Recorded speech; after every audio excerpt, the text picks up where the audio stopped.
김정군 TV의 김정군입니다. 이번 동영상은 우리가 흔히 불리는 전기 드릴 또는 전동 드릴이라고 불리는 핸드 드릴에 대해서 설명을 드리도록 하겠습니다. 이번 동영상의 기본 취지는 드릴의 구조와 그리고 고장을 일으켰을 때 우리가 간단하게 처리할 수 있는 방법에 대해서 한번 알아보도록 하겠습니다.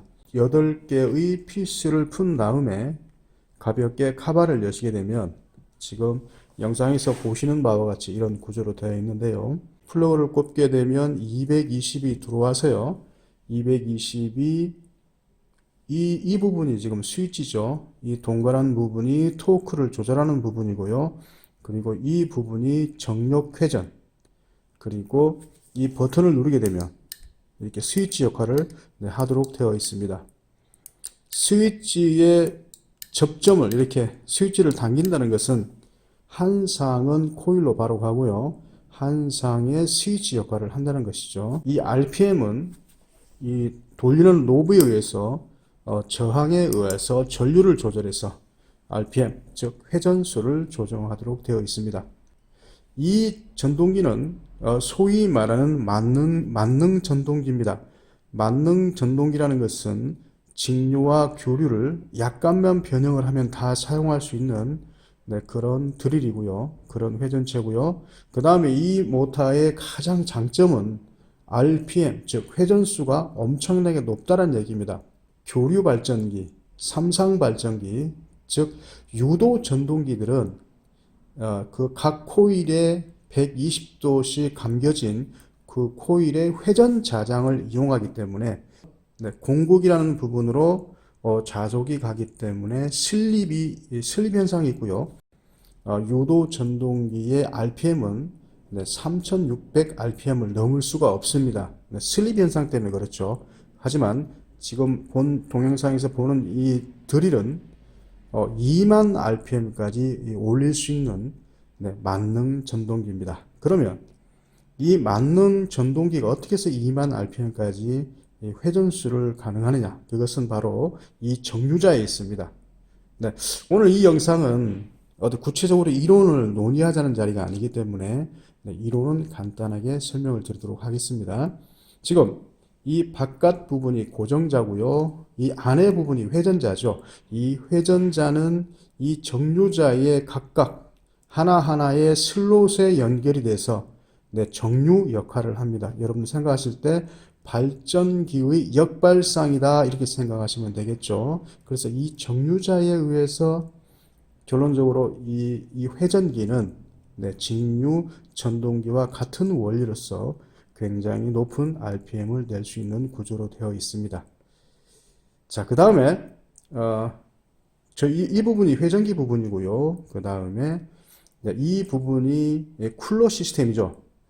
이 팬이 돌므로써 이게 바람을 일으켜서 이 코일 자체의 열화되는 현상, 뜨거워지는 현상을 식혀주는 부분이고요. 회전체는 높은 RPM으로 회전을 하더라도 이 척은 기압비 때문에 회전이 천천히 돌 수밖에 없도록 되어 있습니다. 하지만 이 회전비만큼의 토르크, 힘이 여기에 생기는 것이죠. 그래서 사실은 이 전기 드릴이 필요로 하는 것은 회전력보다는 뭡니까? 토르크가 필요하죠. 여기에 달려있는 길이가 콘크리트를 뚫거나 아니면 철판을 뚫을 수 있도록 토르크를 요하기 때문에 이런 기아의 비로 만들어진 것이 지금 이 모습입니다. 구조에 대해서는 여기까지 설명을 드리도록 하고요. 그 다음에 두 번째로는 이 드릴의 고장 현상에 대해서 설명을 드리도록 하겠습니다. 우리가 사용하는 핸드 드릴은 고장의 종류는 약 크게 두 가지로 볼 수 있습니다. 가장 간단한 것은 이 부분입니다. 이 부분이 지금 그림의 영상에서 보시는 바와 같이 이렇게 드릴을 사용하다 보면 끊임없이 이 케이블과 그리고 이 전동 드라이버의 관계, 이 케이블과 이 전동 드라이버가 끊임없이 이렇게 움직이도록 되어 있습니다. 그래서 이 움직이는 부분을 보호를 하기 위해서 이렇게 지금 커버를 씌워놨죠. 그래서 많은 움직임이 있어도 이 케이블이 손상이 가지 않도록 보호를 해 놨으나 여기에도 한계가 있죠. 그래서 오랜 세월을 사용하다 보면 네, 이 부분에서 전선이 구겨지면서 전선에 끊어진 현상, 접촉 불량이 발생하게 되죠. 그래서 우리가 전동 드라이버를 사용하다 보면, 전동 드릴을 사용하다 보면 이렇게 어느 각도로 놓게 되면 움직이고, 그죠? 어떤 각도가 있으면 동작을 안 할 때는 대부분 이 부분이란 얘기죠. 이 부분에 네, 전선이 케이블이 이상이 생겨서 접촉이 되었다 안 되었다 하는 경우가 있습니다.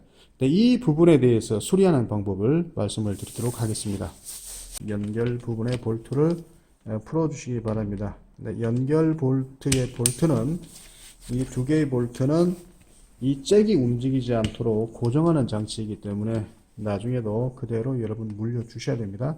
그래서 빼게 되면 이런 식으로 연결이 되도록 되어 있죠. 그러니까 이렇게 빼신 다음에 여기에서 이 부분이 항상 이 부분이 문제를 일으키기 때문에 이 부분만큼 절단을 하는데요. 절단을 하실 때는 어차피 이 부분은 사용을 해야 되기 때문에 여기를 잘라 주시도록 합니다. 그러면 두 가닥이 나와 있죠. 두 가닥 케이블을 이렇게 당기시면 빠지게 되어 있습니다.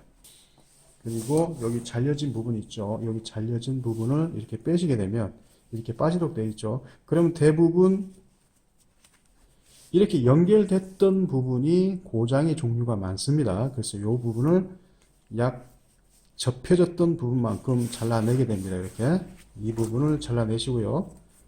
잘라내신 다음에 밑발의 끄트머리, 이 전선에 까는 노하우죠. 전선을 양쪽으로 찍은 다음에 롱로즈와 벤치를 잡아서 밑발을 롱로즈와 밑발을 잡아서 이렇게 잡아 당기면은 자연스럽게 이렇게 탈피가 되도록 되어 있습니다. 탈피를 하신 다음에 선의 안에 있는 내선을 분리하시도록 합니다.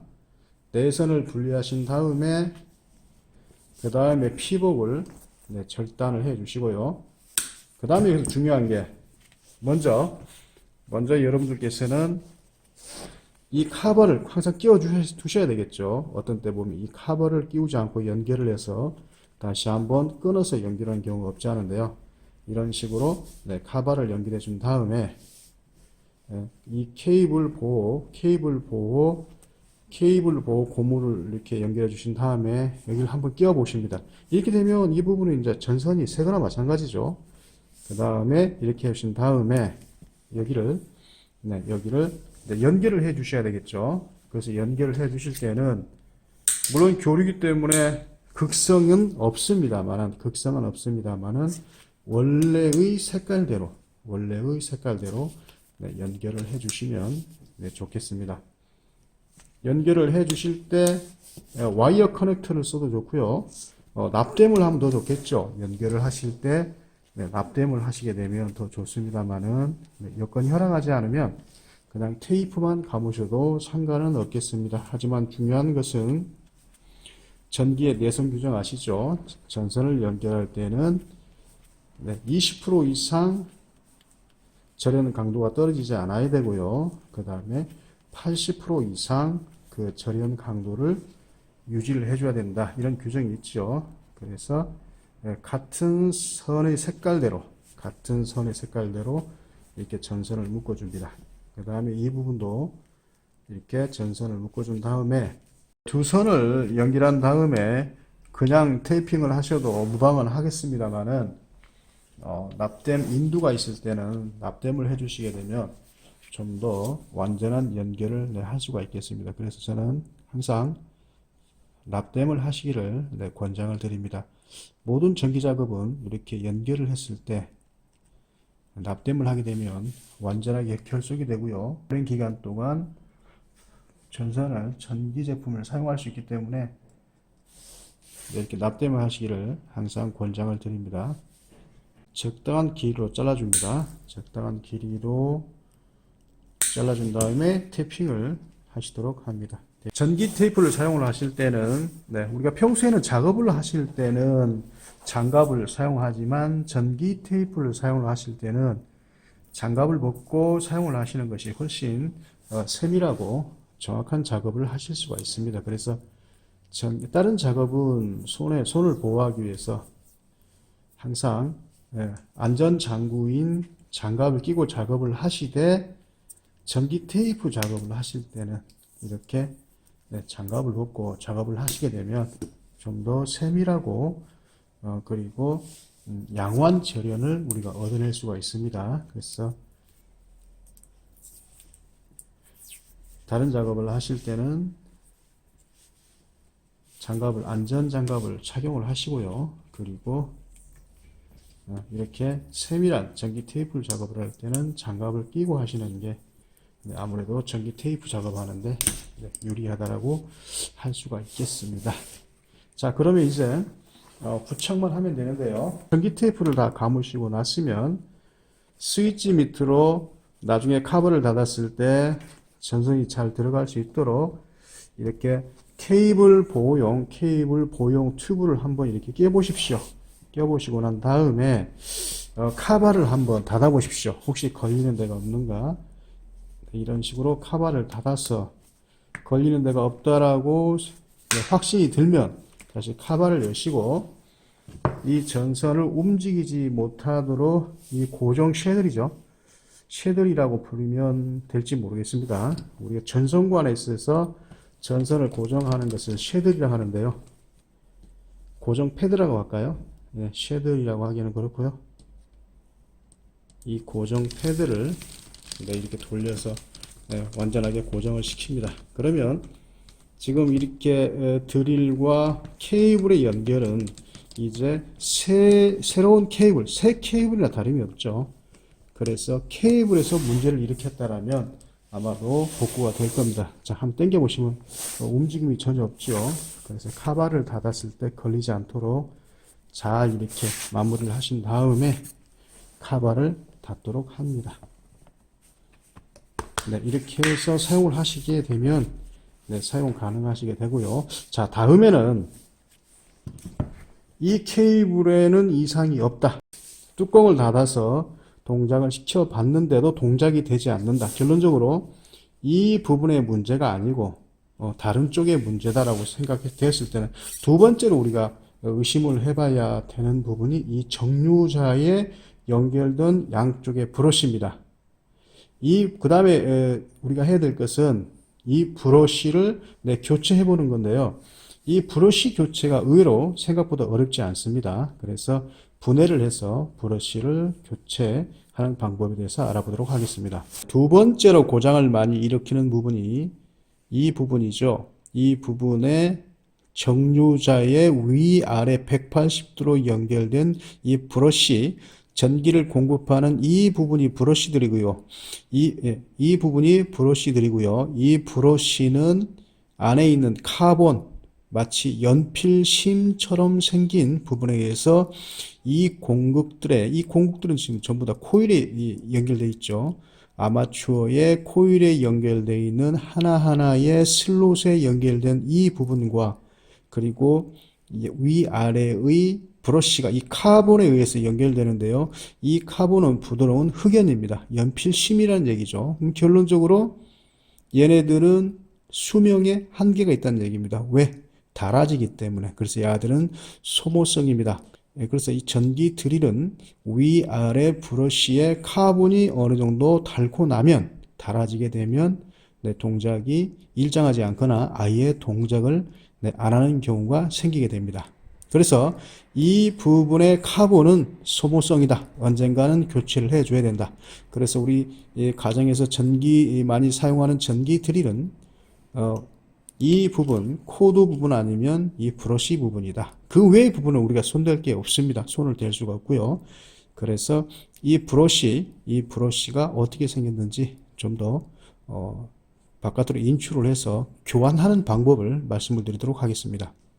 정류자의 카본을 바깥으로 인출을 할 때는 주위에 있는 선들을 정리를 잘 해주셔야 됩니다. 그러면 선을 끌어모을 수 있기 때문에 이렇게 주변에 있는 선을 정리한 다음에 그 다음에 브러쉬를 빼내면 되는데, 브러쉬를 뺄 때는 안에 있는 브러쉬 카본이 바깥으로 튈 수 있습니다. 그래서 조심스럽게 이렇게 빼시면 지금 튀어나온 걸 보실 수가 있죠. 그래서 이 부분, 이 스프링에 의해서 브러쉬와 연결된 이 부분이 카본입니다. 이 카본은 연필심하고 똑같죠. 그래서 이 부분이 이 정류자에 접촉이 돼서 돌기 때문에 어떻게 된다? 수명에 한계가 있다는 얘기죠.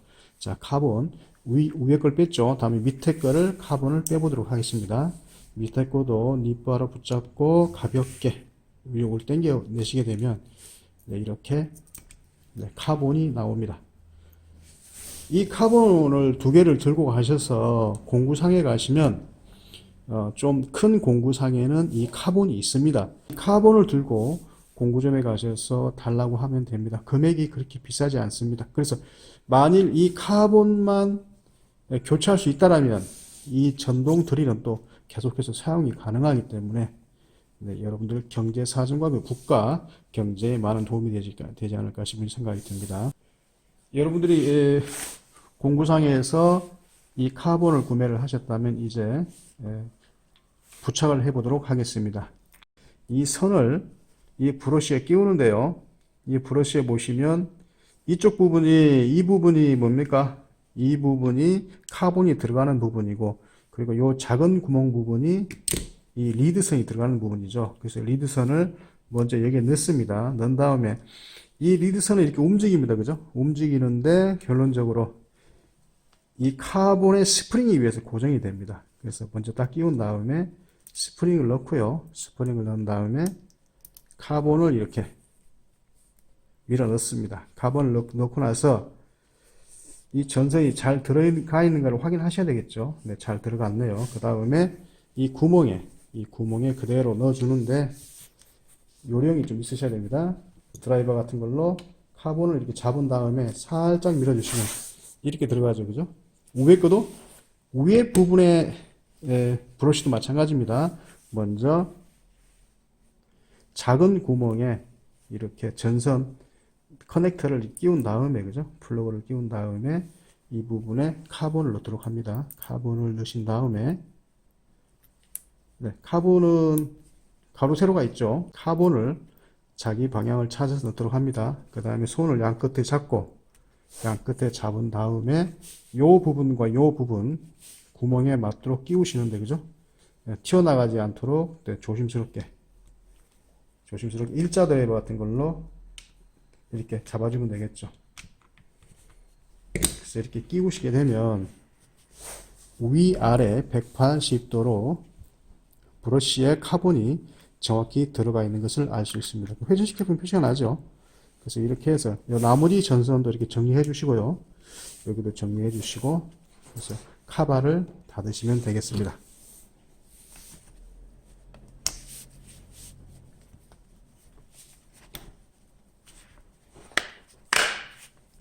네, 이렇게 해서 각 피스 8개의 피스를 잠그고 사용을 하면 되겠습니다. 이상 김종군 TV의 김종군이었습니다.